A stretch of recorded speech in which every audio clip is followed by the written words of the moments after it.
branding on your t-shirt. Thanks, man. Very nice. I love it. What are you guys doing with your sign outside? I saw you were so proposed. So are you getting new branding, new signage? we did new branding. Yes. So we rebranded the business about 2 years ago. Yes. And then we just haven't gotten to doing the signs. Okay. So Wayne has been, we have a marketing company now, and they're great. Wow. I love them. Oh, throughout this. And so yeah, so we're finally updating the signs to represent the new brand.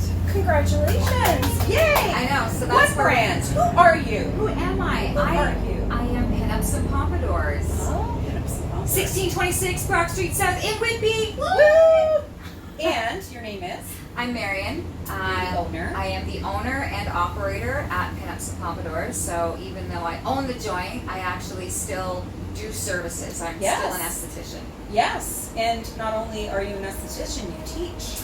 I do. So I teach a couple things. I teach cosmetic tattooing because I've been in that industry for 20 years. Question. Yeah. Cosmetic tattooing is? Oh, okay. So permanent eyebrows, eyeliner, lips, lip liner, ombre. So you can have subtle microblading brows, which are semi-permanent. Okay. You'll have to touch them up every year. Okay. But it's little baby hair strokes and it looks exactly like real hair. Right. Or you can have it tattooed on and never touch it again.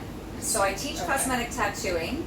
I handle all of the hands-on stuff, the marketing, the staffing, hiring, firing, chastising, kicking in the ass when needed. I've been there. It's pretty funny when you're kicking in the ass. They like it. I think they do, actually. It's a little disturbing. So now you have this great business. You've been operating it for, 8 years. Yeah. Right? It's definitely a culture unlike any other. So I think that is super fun in terms of the client experience, but just things to look at, the way everybody interacts. So clearly you're the brainchild in that whole side. Okay, that's debatable some days, but yeah, I'll take that. Take it. How in your history did you say I want to be an entrepreneur? So aesthetics for me started as a co-op placement in high school. And the first woman that I was fortunate enough to work with, her name was Diane Nicholson, and she was a real estate agent, but she owned a salon.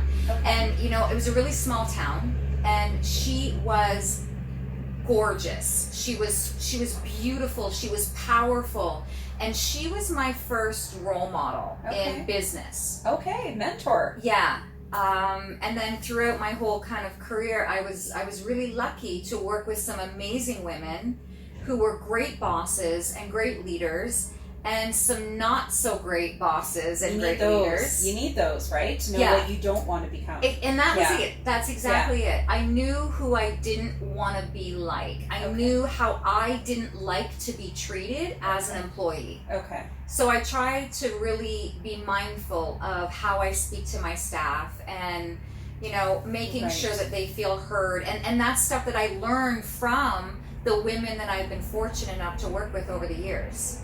So it is. Why teach? Like how did?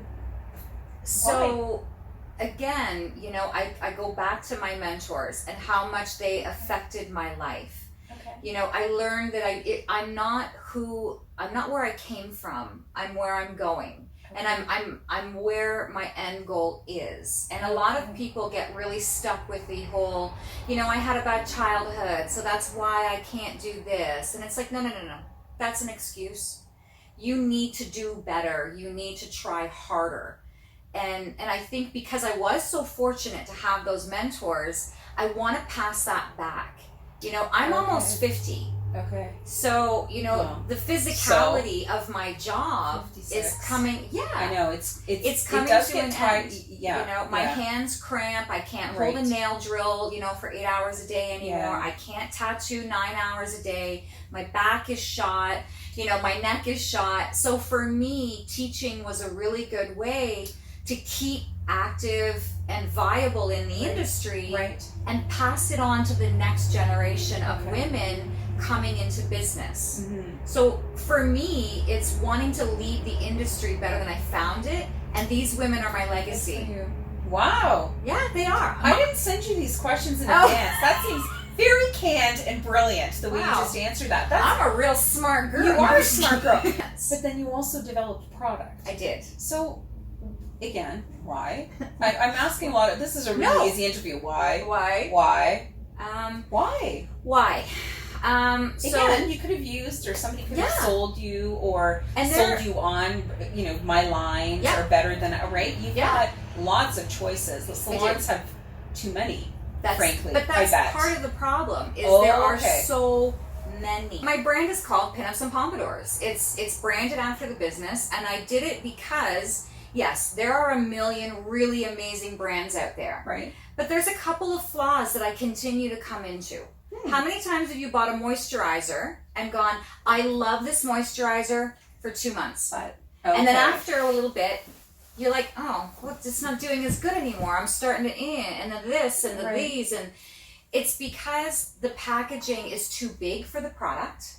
So the active ingredient that makes it do what you love dies.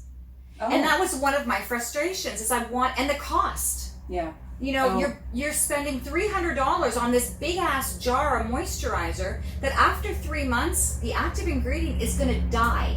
I have a thing, I'm a bit of a science and a chemistry geek. Did you study that in school? I didn't. I actually kind of dabbled in it later. Okay. Because I wanted to know, why aren't these products consistently working? Right. And there wasn't one brand that did everything that I needed. So I partnered with the brand in Vancouver. I partnered with a lab and the chemists, and we had a lot of Skype meetings. And I said, listen, this is what I want to create. And they're like, people don't do that. And I'm like, but we're going to do it. We're going to create a product that you're going to use up before it dies. Right. We're going to create smaller batches, so the active ingredient is always active. Okay. And we're going to sell women products that work. And 3 years later, we have Pinups and Pompadours skincare line, which is it's a full skincare line. It's a full skincare line. We have two components to it. So there's two little families. We have the anti-aging and resurfacing for our ladies who have created damage, which I think we've all done. Mm-hmm. And then we have the line that's vegan, plant-based, very natural, for the people who are just coming into skincare, the younger generation. Right? Yeah, it's Canadian made. All Canadian made. All Canadian made. So the packaging is made in Canada. It's made in Vancouver. Okay. The ingredients are all Canadian sourced and sustainable ingredients, except for 2 of the essential oils, which Canada doesn't produce. Okay. So we actually bring those in from Switzerland, because Switzerland has the highest standard for their essential oil production. Oh. So our brand is Canadian. We try and support small Canadian businesses with our other retail products. 10 years from now, so now you have product that you sell, and you're, a quasi-chemist. Yeah. Where's Marion in another 10 years? Like, what's, do you want to just be running a successful business and have somebody, you come in and, they're running it? No. Or, No, I'll always have my hand in pinups. Okay. If pinups ever ceases to exist, it's because I decided it was time to go. Okay, so you wouldn't. No. You'll eventually. Okay. No. So it's you or nothing. It's me right pinups, now. Okay. Yeah, right now. You're the brand, though. I get people say that, but I don't feel that. Well, no, but I guess my point is, if you don't want it to exist without you being there, then because you'd lose a little bit of control, right? That's like any business that hands it over to manager, general manager, child, right? Like there's lots of things change. Yeah. Okay. I don't think so. Like I feel like I've put so much of my literal blood, sweat, and tears in building that location itself and the brand, that I think if I were to pass it on to someone else, other than maybe one of my team members now, if they ever, they get my connection to my clients and that transparency.